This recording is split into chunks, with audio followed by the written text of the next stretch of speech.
মহান আল্লাহর দরবারে শুকর আদায় করি আল্লাহ সুবহানাহু ওয়া তাআলা আমাদেরকে 1446 হিজরি সনের 8ম নম্বর মাস, এই 8ম নম্বর মাসের 3য় নম্বর জুমায় আল্লাহ সুবহানাহু ওয়া তাআলা আমাদেরকে পছন্দ করে তার মহব্বতের চাদরে বেষ্টন করে তার ইবাদত খানায় ইবাদত করার জন্য নিয়ে আসছেন। পাশাপাশি কোরআন ও সুন্নাহ থেকে কথা বার্তা শোনার তৌফিক দান করেছেন। এজন্য আমরা সকলেই জবান খুলে আওয়াজ করে কালিমাতুল শুকর আদায় করি, বলি আলহামদুলিল্লাহ।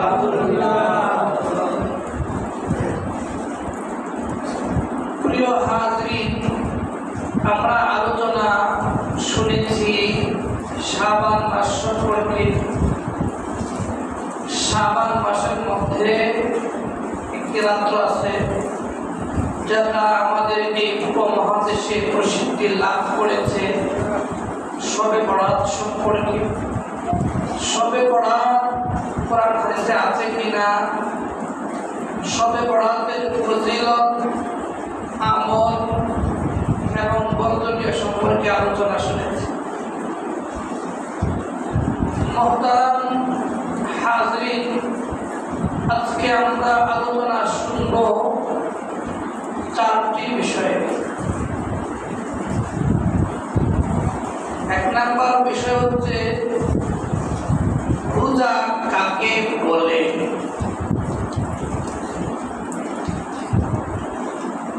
2 নম্বর বিষয় হচ্ছে রোজা কাদের উপর ফরজ। 3 নম্বর বিষয় হচ্ছে রোজা কত প্রকার। 4 নম্বর বিষয় হচ্ছে রোজার ইতিহাস। এই 4টা বিষয়ে আজকে আমরা আলোচনা শুনবো। আল্লাহ সুবহানাহু ওয়া তাআলা আমাদেরকে তৌফিক দান করেন, সকলে বলেন আমিন। প্রিয় হাজরিন, রোজা কাকে বলে? 1 নম্বর বিষয়, রোজাটা হচ্ছে, এই শব্দটা হচ্ছে ফার্সি শব্দ। এর আরবি শব্দ হচ্ছে সোম, সিয়াম। সিয়াম হচ্ছে 1 বছর, সোম হচ্ছে 1 বছর, আর সিয়াম হচ্ছে বহু বছর।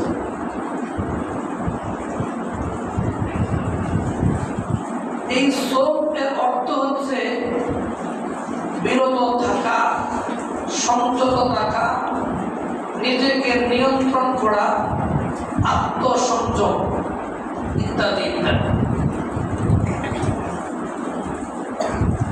আর সোমের পারিভাষিক অর্থ হচ্ছে সুবহ থেকে শুরু করে সূর্য অস্ত যাওয়ার পর্যন্ত পানাহার, কামাচার, পাপাচার, স্ত্রী সহবাস থেকে বিরত থাকা, এটা হচ্ছে রোজার পারিভাষিক অর্থ। তো ছোট্ট আকারে আমরা শুনলাম রোজা কাকে বলে। 1 নম্বর পয়েন্টের আলোচনা শেষ। 2 নম্বর পয়েন্টের আলোচনা হচ্ছে রোজা কাদের উপর ফরজ। প্রিয় মুসলমান ভাইয়েরা আমার, রোজা তাদের উপর ফরজ প্রাপ্তবয়স্ক, সুস্থ মস্তিষ্কের অধিকারী, স্বাধীন মুসলমান নর নারীর উপর রোজা রাখা ফরজ।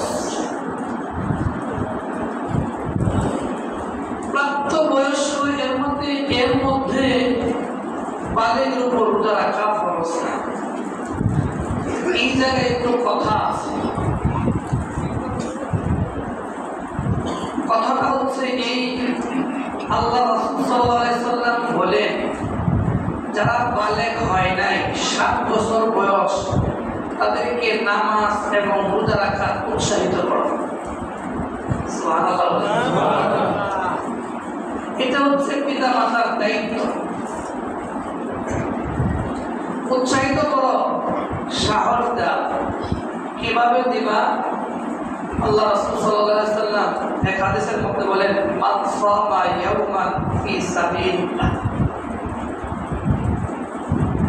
যদি কোনো ব্যক্তি আল্লাহকে রাজি খুশির জন্য একটা রোজা রাখে, একটা রোজা, ফাআদাল্লাহু ওয়াজহাহু আনিন নার 70 খরিফা।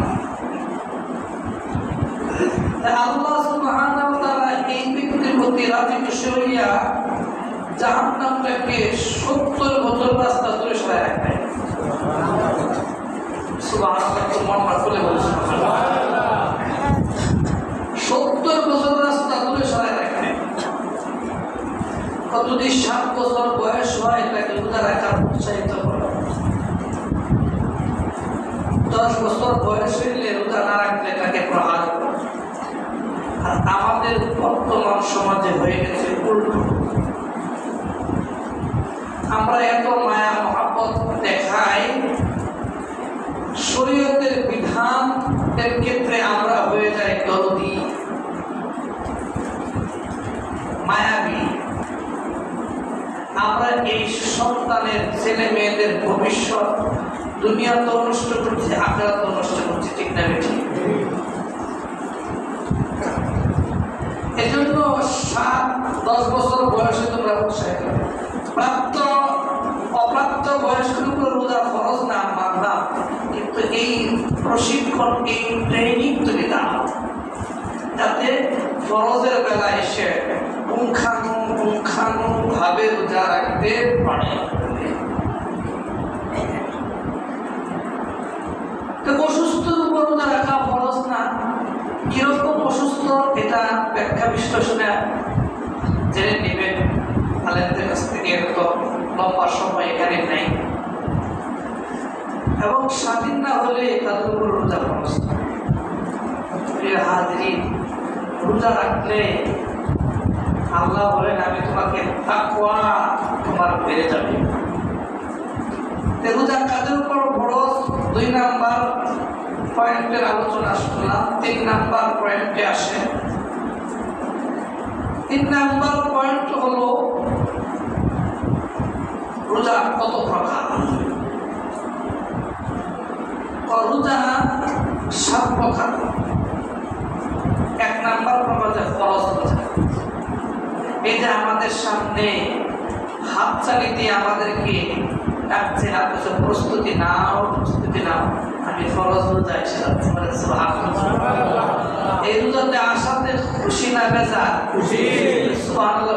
মনটা খুলে বলেন সুবহানাল্লাহ। ওই ফরজ রোজা।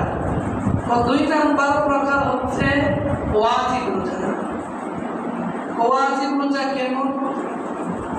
রমজানের রোজা রাখতে পারেন নাই, কাজা রাখা ওয়াজিব, মান্নতের রোজা ওয়াজিব, কাফারার রোজা ওয়াজিব।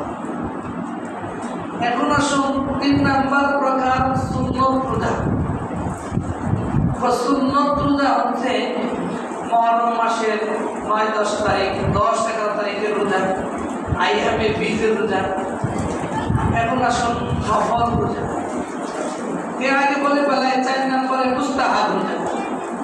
মুস্তাহাব রোজা হচ্ছে ইমাম আবু হানিফা রাহমাতুল্লাহি আলাইহি বলে, শাওয়াল মাসের 6 তারিখে, শাওয়াল মাসের 6টা রোজা রাখা হয়েছে মুস্তাহাব। আবার শবে বরাতের দিনে রোজা রাখা মুস্তাহাব। নফল রোজা ফরজ, ওয়াজিব, সুন্নাত বাদ দিয়ে যতগুলো রোজা রাখা হয় আল্লাহকে রাজি খুশি করার জন্য, এটা হচ্ছে নফল রোজা। 6 নাম্বার হচ্ছে মাকরুহ রোজা। যেমন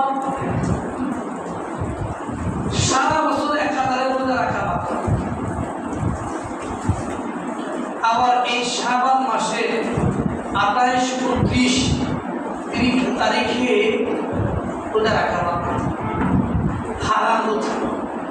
বছরে 5টা রোজা রাখা হারাম, এই কথাটা জেনে রাখেন। বছরে কয়টা রোজা রাখা হারাম? 5টা। তো 2 ঈদের দিন আর জিলহজ মাসের 11, 12, 13 তারিখে 11, 12, 14 তারিখে রোজা রাখা হারাম। 11, 12, 13 এই 3 দিন রোজা রাখা হারাম। এই গেল রোজা 3য় নাম্বার পয়েন্টের আলোচনা। 4th নাম্বার পয়েন্ট হচ্ছে রোজার ইতিহাস। রোজা কি আমরাই রাখছি নাকি আমাদের পূর্ববর্তী যারা ছিল, নবী রাসূলগণ ছিলেন, তারা কি রোজা রাখছেন কিনা? তো এইটা জানার আগে আমাদের জানা থাকা দরকার সূরা বাকারার 183 নম্বর আয়াতের শাব্দিক অর্থটা জানা থাকা দরকার। তাহলে আমাদের এই ইতিহাসটা জানা সহজ হবে। সূরা বাকারার 183 নম্বর আয়াতে আল্লাহ সুবহানাহু ওয়া তাআলা বলেন, ইয়া আইয়ুহাল্লাযীনা আমানু, হে ঈমানদার বান্দারা, ও আমার ঈমানদার বান্দাগণ, যারা ঈমান আনছো, আল্লাহ মহব্বত করে ডাক দিয়ে বলে সুবহানাল্লাহ। আমি মানুষ বলি নাই, শুধু আমার ঈমানদার বান্দাদেরকে আমি ডাক দিয়ে বললাম। ঈমানদার বান্দাদের আরেকটি শব্দ আছে, এটা হচ্ছে ঈমানদার বান্দারা হলেন আল্লাহর বন্ধু। আল্লাহ কোরআন শরীফে সূরা বাকারা 257 নম্বর আয়াতে বলেন, আল্লাহু ওয়ালিয়ুল্লাযীনা আমানু, ঈমানদাররা হলেন আমি আল্লাহর বন্ধু। বলেন সুবহানাল্লাহ। কোন ঈমানদার বান্দারা তোমাদের উপর কুতিবা আলাইকুমুস সিয়াম, তোমাদের উপর রোজা ফরজ করা হয়েছে। সুবহানাল্লাহ বলেন। তোমাদের উপর রোজা ফরজ করা হয়েছে। তো হিম্মত আর সাহস করে তোমরা রাখা শুরু করো, সন্ধ্যা পর্যন্ত পৌঁছে দেওয়ার দায়িত্ব আমি বন্ধু। তো তোমরা সাহস আর হিম্মত করে রাখবা, আর আমি আল্লাহ তোমার বন্ধু, তোমাকে আমি ধরে সন্ধ্যা পর্যন্ত পৌঁছে দেব। হিম্মত আর সাহস করে রাখার দায়িত্ব তোমার, আর সন্ধ্যা পর্যন্ত পৌঁছে দেওয়ার দায়িত্ব আমি রবের। আমি তোমার বন্ধু। যারা হিম্মত আর সাহস করে রাখে তাদের দেখবেন রমজানের পরে জিজ্ঞেস করে দেখেন যে আমাদের সেই পরিমাণ ক্ষুধা লাগে নাই, এখন যে পরিমাণ ক্ষুধা।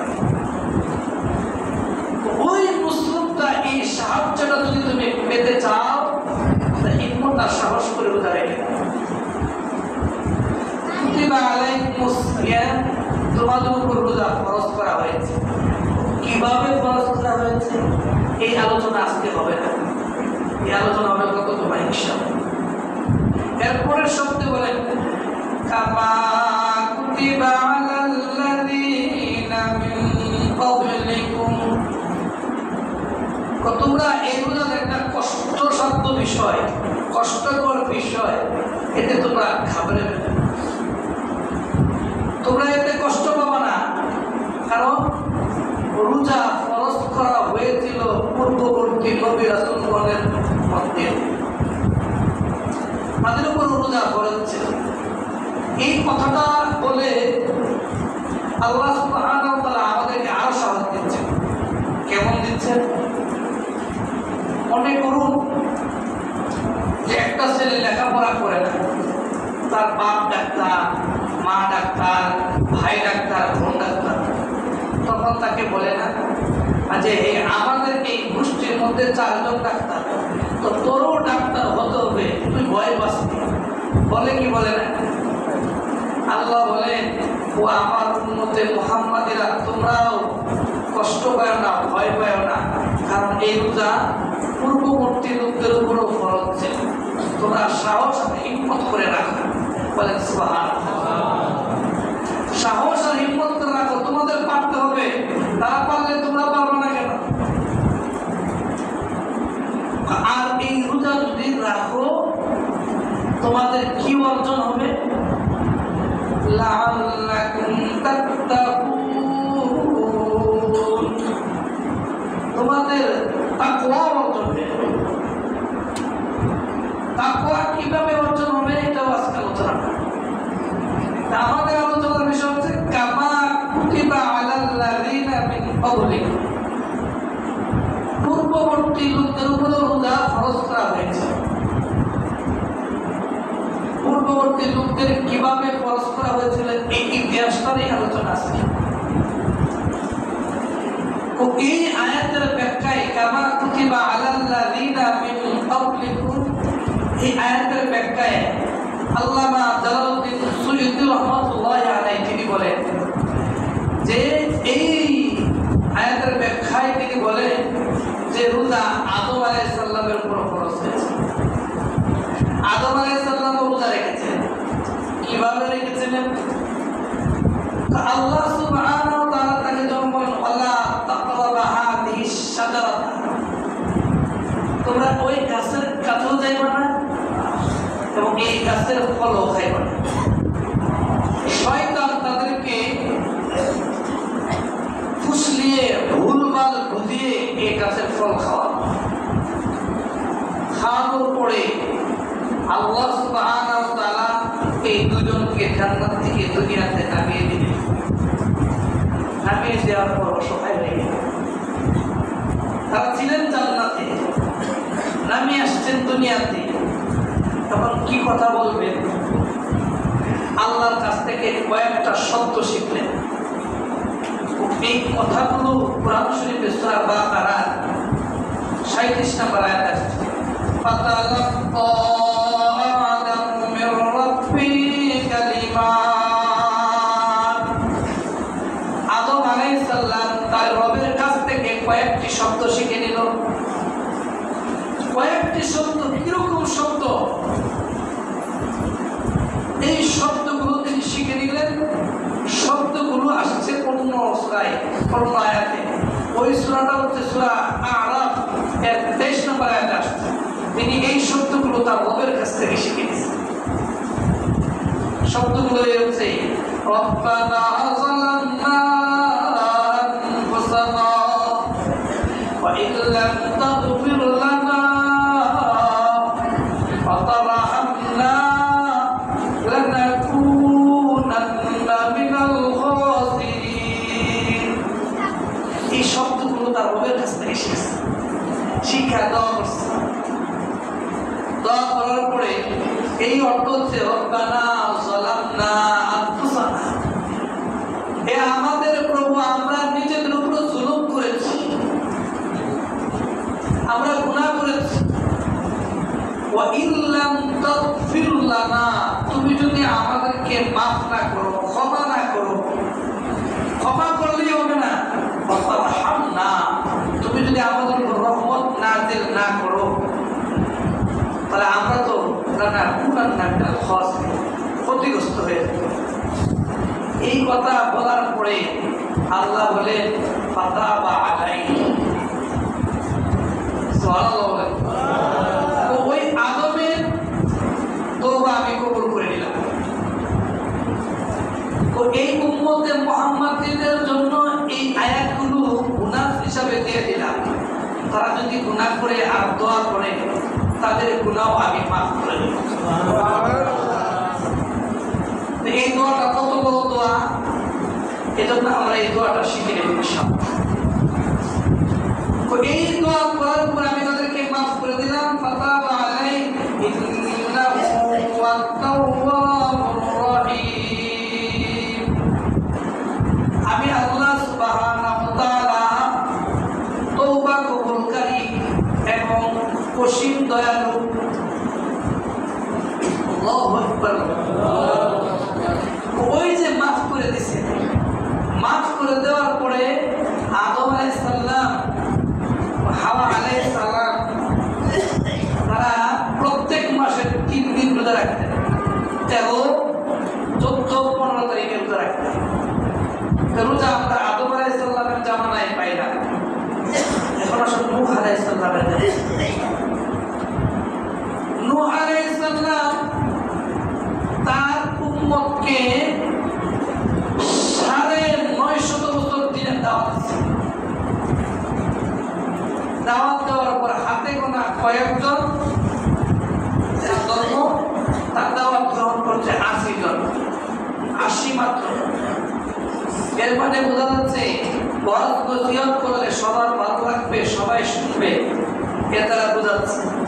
এই যারা বলো আমার কথা শুনে না, তোমরা এখান থেকে সন্তান না, আমি নবী পাঠাইছি আর তার মাধ্যমে আমি দাওয়াত দেওয়াইছি, মাত্র 80 জন কবুল করছে। তুমি তো আমাকে নবী বানাই পাঠাই, নবীর নাইবে রাসূল বানাইয়া পাঠাইছি। তো ওই 80 জন দাওয়াত দেওয়ার পরে, কবুল করার পরে আল্লাহর কাছে দোয়া করলেন, আল্লাহ এই জাতি তো আমার দাওয়াত কবুল করে না, তুমি তাদেরকে ধ্বংস করে দাও। ধ্বংস করে দিলেন, সব করে বলছি মহাপ্লাবন দিয়া, বন্যা দিয়া। ওই ধ্বংসে যখন সারা পৃথিবী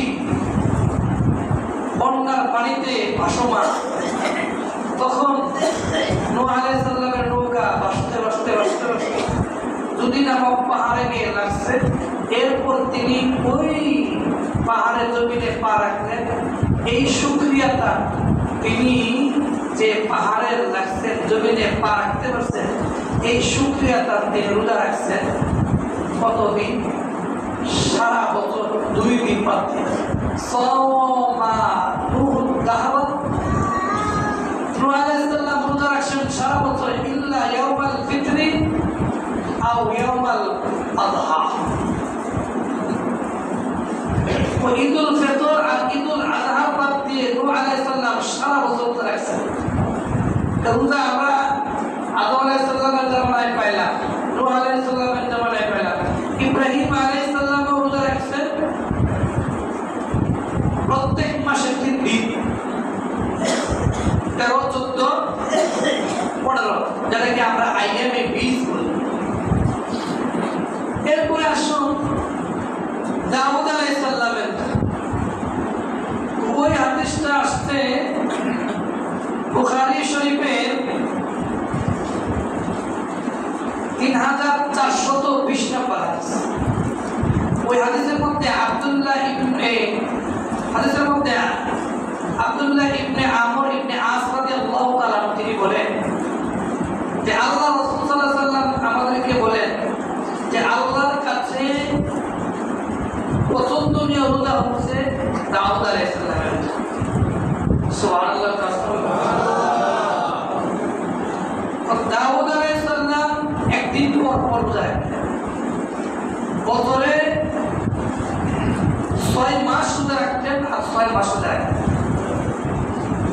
আল্লাহর কাছে পছন্দনীয় নামাজ হচ্ছে দাউদ আলাইহিস সালামের নামাজ। কেমন? তিনি শেষ রাতে তাহাজ্জুদের নামাজ পড়তেন, আর ওই তাহাজ্জুদের নামাজ ছাড়া কেউ আল্লাহর ওলি হতে পারবে না। এই ব্যাপারে আরেকটি হাদিস আসছে, ওই হাদিসটা আসছে বুখারী শরীফের 1975 নম্বর হাদিস। ওই হাদিসের মধ্যে আব্দুল্লাহ ইবনে আমর ইবনে আস রাদিয়াল্লাহু তাআলা বলেন, আমি 1000 রোজা রাখতাম এবং সারা রাত ইবাদত বন্দেগী করতাম। এই সংবাদটা আল্লাহ রাসূল সাল্লাল্লাহু আলাইহি ওয়াসাল্লামের কাছে কে যেন পৌঁছাইছে। আল্লাহ রাসূল সাল্লাল্লাহু আলাইহি ওয়াসাল্লাম বললেন, আব্দুল্লাহ ইবনে আমর তুমি এদিকে আসো। আমি আসলাম, আসার পরে আল্লাহ রাসূল আমাকে প্রশ্ন করলেন যে আল্লাহ রাসূলের সাহাবা আব্দুল্লাহ ইবনে আমর ইবনে আস, তুমি বলে সারা লাগাতার একাধারে রোজা রাখছো, ইবাদত বন্দি সারা রাত ইবাদত করছো পাহাড় এটা করবা না। কেন করবা না? তোমার শরীরের হক আছে, শরীরেও হক এবং তোমার চোখের হক আছে, প্রত্যেকটা অঙ্গ প্রত্যঙ্গের হক আছে এবং কি তোমার রোজা রাখবা যে তোমার বিবিরও হক আছে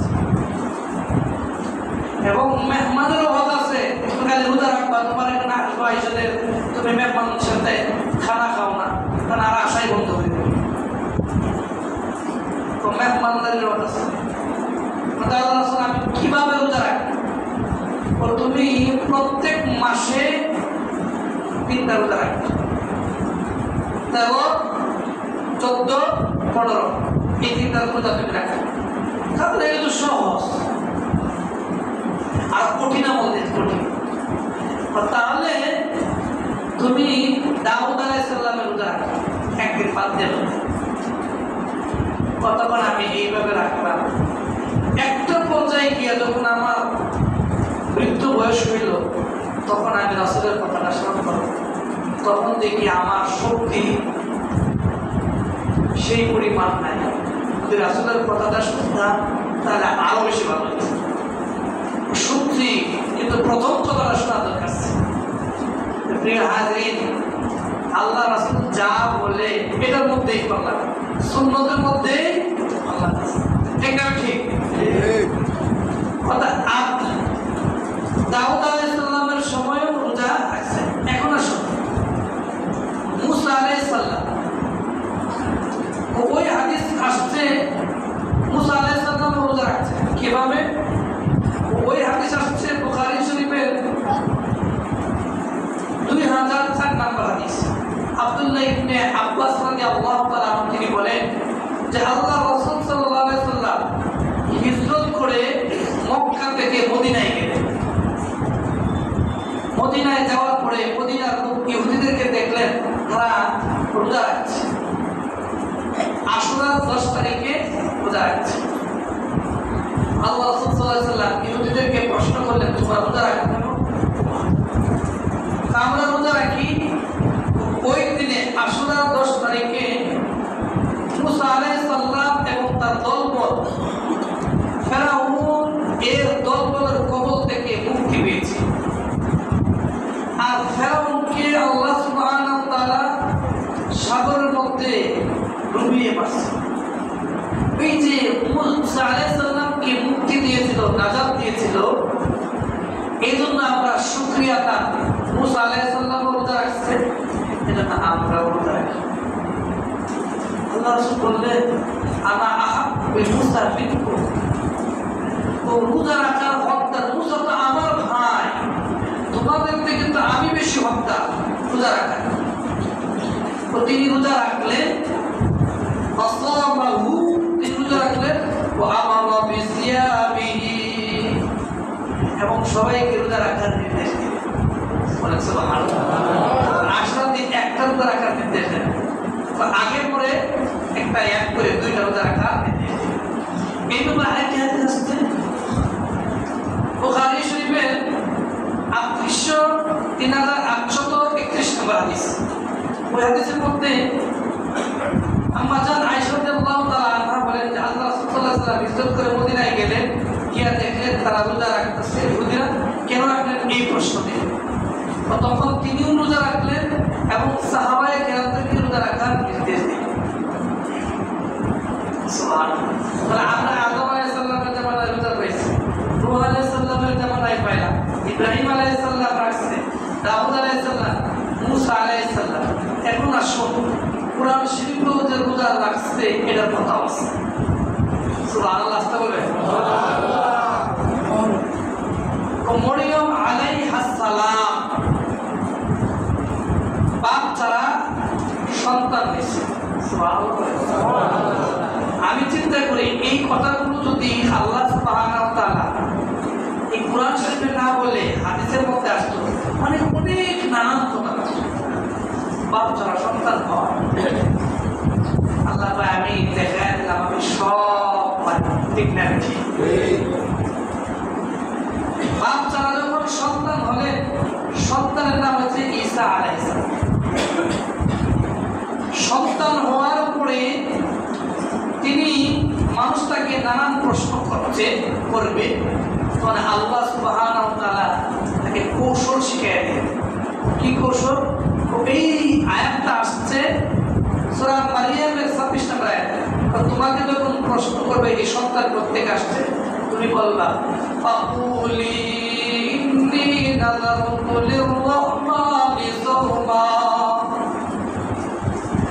আমি কথা বলবো না, তুমি বলবা আমি আমার রবের রহমানের জন্য রোজা রেখেছি, আমি কথা বলা যাবে না। কি বুঝলেন যে আগের জামানায় রোজা রাখলে কথা বলা যায়, ইশারায় ইশারায় কথা বলা। এইটা তো আমাদের জন্য সহজ হয়ে গেছে।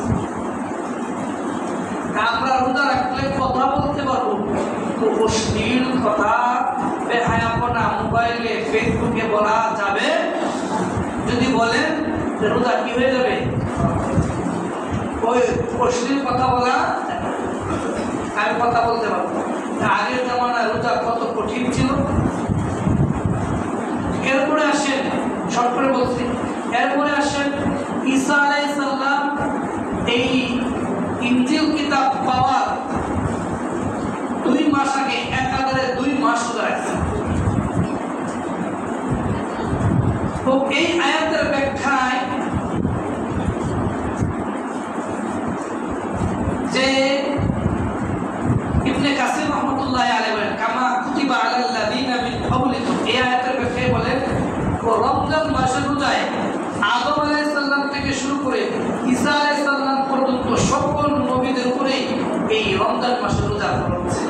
এজন্য আল্লাহ বলেন কামা কুতিবা আলাল্লাযিনা মিন ক্বাবলিকুম, শুধু রোজা তোমাদের উপর ফরজ না, তোমাদের পূর্ববর্তী লোকদের উপর রোজা ফরজ করা হয়েছিল। বলেন সুবহানাল্লাহ। আগের জামানার রোজা কঠিন ছিল। এর আরেকটা ঘটনা আমি বলি। ওই আল্লাহ রাসূল সাল্লাল্লাহু আলাইহি ওয়াসাল্লামের জামানায় এক সাহাবী রোজা রাখছে। আগেরকার জামানার রোজা ছিল যদি কেউ রোজা রাখতো, রাখার পর ইফতারি করতো, ইফতারি করার পরে ঘুমিয়ে গেলে ঘুম থেকে উঠে খাওয়ার আর কোনো সুযোগ নেই,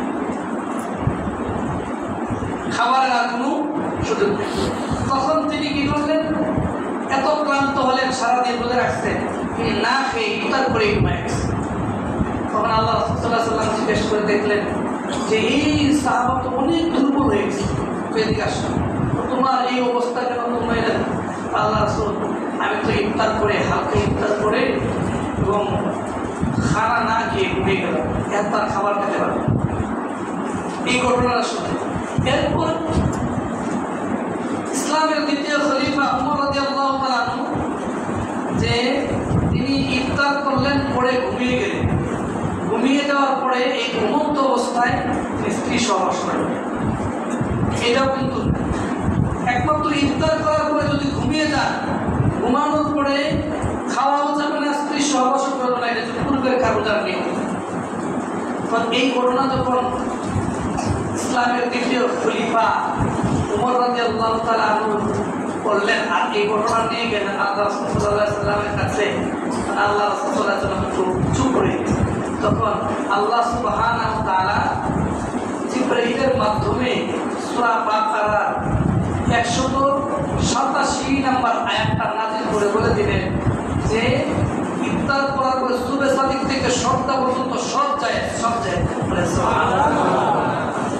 দেখলেন وَإِلَّا لَكُمْ لَيْلَةَ الصِّيَامِ الرَّفَثُ إِلَى نِسَائِكُمْ, তোমরা তোমাদের সুবহে সাদিক থেকে সন্ধ্যা পর্যন্ত, সন্ধ্যার মাগরিব থেকে সুবহে সাদিক পর্যন্ত, মাগরিব থেকে সুবহে সাদিক পর্যন্ত তোমরা স্ত্রী সহবাস, পানাহার যা আছে সব করতে পারো, বৈধ। এখানে খানা পিনা তখন ওই নিয়মটা বর্জিত হয়ে গেলেন এই আয়াতের কারণে। রোজার ইতিহাস আমরা কিছুটা সংক্ষিপ্ত আকারে জানলাম যে এই রোজার ইতিহাসটা। রোজা আদম আলাইহিস সালাম থেকে ঈসা আলাইহিস সালাম পর্যন্ত রোজা ছিল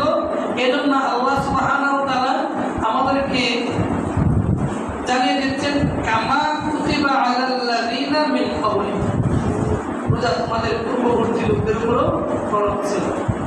আমাদেরকে এই রোজা রাখার তৌফিক দান করো, সকলে বলে আমিন।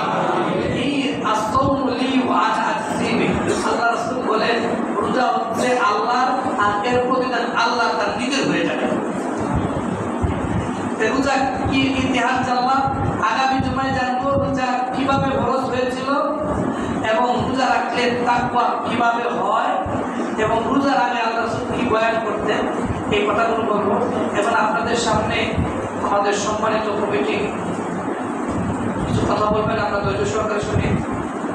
গত শুক্রবারে দান বক্সে দান উঠেছে ৮,৭৮৬ টাকা।